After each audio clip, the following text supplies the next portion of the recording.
আক্রান্ত, যেমন এখন কিছু খাওয়া খাইতে পারে না, এখন খুব অসুস্থ, এখন টাকা পয়সার অভাবে কোনো চিকিৎসা ব্যবস্থা নিতে পারতেছি না।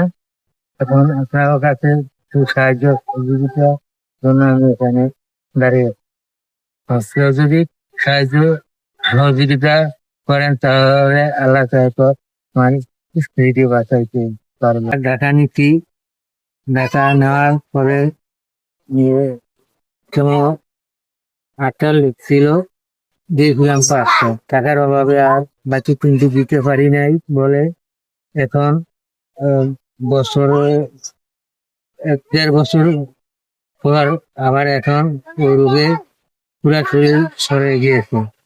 এখন আবার পরীক্ষা দেওয়া হয়েছে, এখন টাকার অভাবে আর তেমন দিতে পারতেছি না। এখন সরকার কেমন উপস্থিত দিয়েছে, সেক্ষেত্রে কেমন 60-70 হাজার টাকা করে লাগবে, সেই তারা বলেছে আমাদেরকে। এখন বাবা তোমাদের সাহায্য সহযোগিতা তোমাদের কাছে আমি চাই, আবেদন করতেছি। যদি দয়া হয় অনাগত, তাহলে আমাদের কিছু সাহায্য সহযোগিতা করতে হবে।